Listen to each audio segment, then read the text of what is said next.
arba'atun yawmal qiyamah rajulun asammun la yasma'u syai'an wa rajulun ahmaq wa rajulun haram wa rajulun mata fi fatrah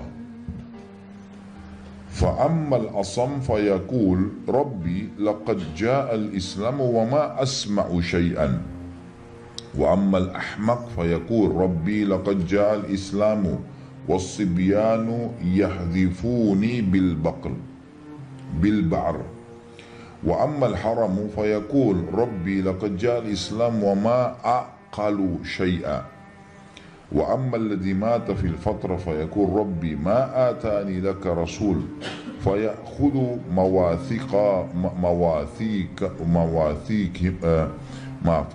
مواثيقهم ليطيعونه فيرسل إليهم أن ادخلوا النار قال فوالذي نفس محمد بيدي لو دخلوها لكانت عليهم bardan wa salama. 4 orang pada hari kiamat, keadaan orang-orang hari kiamat yang tidak sempat mendengar Islam. Seseorang laki-laki tuli tidak mendengar apapun. Ada orang yang tuli tidak bisa tahu apa-apa, dengar, tidak bisa dengar apapun, tuli. Tidak ngerti baca, nggak tahu apa-apa sama sekali. Seorang laki-laki yang gila, gak berakal, lahir dari anak-anak sudah gila, gak tahu apa-apa. Seorang laki-laki pikun, pas Islam tersebar pun misalnya dia sudah sangat tua, tidak ngerti lagi apa yang orang sebutin. Ada kan orang kalau pikun sekali namanya aja dia lupa. Pas kebetulan Islam sampai di wilayahnya dia, misalnya, dia nggak bisa. Dan seorang laki-laki yang mati dalam keadaan fatrah. Fatrah itu adalah masa transisi yang sangat lama, tidak ada nabi. Karena sebelum Nabi Muhammad SAW, Bapak Ibu sekalian, nabi-nabi diutus khusus untuk kaumnya saja. Karena beliau SAW bersabda, semua nabi-nabi sebelumku diutus untuk kaumnya, dan aku diutus untuk seluruh alam semesta. Nah, ada orang-orang yang hidup sebelum Nabi Muhammad SAW dikenal dengan ahli fatrah. Fatrah itu apa? Lokasinya kan gitu, jauh dari lokasi Nabi. Karena dulu Nabi ada yang berdekatan, ada yang berjauhan, gitu kan. Seperti kasus misalnya Nabi Khidir sama Nabi Musa sezaman, tapi Nabi Musa di mana? Di Mesir, di Afrika. Nabi Khidir di Asia kecil, di Turki bagian Asia, gitu kan. Dia jarak perbedaannya adalah seberang Laut Merah. Di sana ada Nabi, di sini ada Nabi. Tapi ada lokasi yang jauh. Dari kisah Nabi-Nabi kita nggak pernah dengar masalah Indonesia misalnya. Allahu alam, mungkin saja memang sudah sampai Nabi dulu di sini. Karena di dalam hadis yang lain dikatakan Allah subhanahu wa ta'ala mengutus 124.000 nabi, diantaranya 313 rasul. Dan yang wajib kita imani berapa? 25 nabi dan rasul. Berarti masih banyak, ini 124.000. Kalau dikurangin 25 berapa? Gitu kan? Ada 123.000 sekian yang belum kita tahu kisahnya, gitu. Berarti bukan mustahil sudah sampai. Bahkan ada ayat yang disebutkan, ya, tadi yang Al-Isra ayat 15 di halaman 72 itu, dan kami tidak akan mengadab sebelum kami mengutus seorang rasul. Kata para ulama tafsir, ini maknanya mayoritas wilayah di muka bumi sudah didatangi rasul. Bahkan bukan mustahil kalau ada agama-agama yang menyembah patung.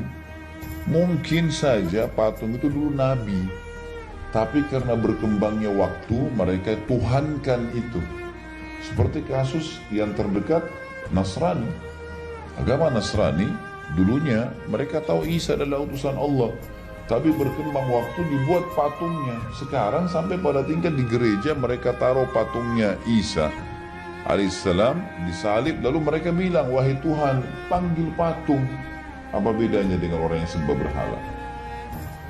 Jadi berubah dari konsep kenabian dan kerasulan yang tadinya diutus kepada Allah kepada penyembahan berhala. Ini terjadi dan ini bukan mustahil, gitu kan? Seperti itulah. Jadi ini namanya fatrah. Fatrah itu adalah masa di mana transisi waktu yang sangat lama di satu lokasi antara nabi dengan nabi, atau memang dasarnya wilayahnya cuma bersebelahan dan dia tidak tahu, tidak sampai. Bagaimana keadaan mereka? Kata Nabi SAW, nanti pada hari kiamat orang yang tuli berkata, Robbi, wahai Tuhanku, Islam telah datang dan aku tidak mendengar apapun. Tidak bisa aku tahu, tidak tahu apa itu. Orang gila berkata, Robbi, Islam telah datang dan anak-anak melempariku dengan kotoran. Aku tidak gila, nggak tahu. Tidak sampai Islam, dan ini nggak ngerti. Orang pikun berkata, Rabbi, Islam datang kepadaku sementara aku tidak mengerti apapun. Sudah sangat tua. Pikun ini dalam arti kata sudah tidak ngerti apa-apa ya. Ada orang subhanallah, maaf, buang air besar sembarangan, buang kecil sembarangan, sudah lupa namanya, nggak tahu nama anaknya. Ya maksudnya, jadi bukan tua, beda ya. Ada orang tua yang tidak pikun, ini harus pikun. Yang keempat, orang yang mati di masa fatrah tadi. Masa transisi antara Nabi berkata, Rabbi, tidak ada Rasul yang datang kepadaku. Aku tidak pernah tahu masalah Islam.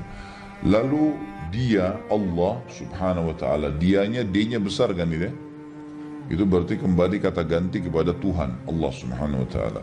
Lalu dia mengambil janji mereka dan mereka benar-benar mentaatinya. Lalu dia meminta mereka untuk masuk ke dalam neraka. Maksudnya nanti hari kiamat orang-orang ini Allah datangkan, lalu Allah uji mereka. Kalau mereka lolos dari ujian itu, mereka masuk surga. Apa ujiannya? Allah datangkan neraka di hadapan mereka, lalu Allah perintahkan mereka masuk ke neraka itu. Patuh nggak? Diuji sama Allah subhanahu wa ta'ala. Kalau yang mereka loncat ke dalam api, berarti lolos di ujiannya, karena dia patuh pada Tuhannya. Dan kenapa ujiannya seperti ini Bapak Ibu sekalian? Karena pada saat itu tidak ada lagi orang yang tidak tahu Tuhan Allah, nggak ada lagi. Di dunia ini orang masih ada orang mesti butuh argumentasi menjelaskan secara dalil nakli, secara dalil akli, secara wahyu, secara akal. Memang Tuhan itu ada sehingga kita bisa yakin kan. Tapi hari kiamat nggak ada lagi orang sudah tahu ini Tuhannya Allah. Nggak ada lagi orang tidak tahu Tuhan Allah. Dan Allah akan bicara sama mereka secara langsung. Berarti tidak ada alasan kan? Baik, patuh nggak nih? Ini api, coba loncat, perintah saya. Perhatikan, di sini kata Nabi SAW, demi zat yang jiwa Muhammad ada di tangannya, jika mereka masuk ke dalamnya, kalau mereka betul-betul loncat ke dalam api sesuai dengan perintah Allah, niscaya ia dingin dan menjadi keselamatan baginya. Jadi nggak terbakar. Itu cuman ujian. Nah, kalau yang lolos, ya memang Allah perintah ya sudah dikerjain sama dia, udah aman masuk surga. Karena dianggap patuh pada Tuhan Allah. Tapi tentu derajatnya beda dengan orang-orang yang sudah beriman. Beda, tidak sama tentunya. Tapi kalau ada yang tidak mau masuk, berarti dasarnya walaupun dia hidup di dunia, tetap dia kafir nih. Kan itu. Karena saya sudah jelaskan tadi, kalau di dunia ini kita memang belum lihat Tuhan kita, belum tahu, belajar. Tapi di akhirat nggak ada satupun manusia dan jin yang tidak tahu Tuhannya. Semua tahu kalau ini Tuhan Allah, nggak ada lagi.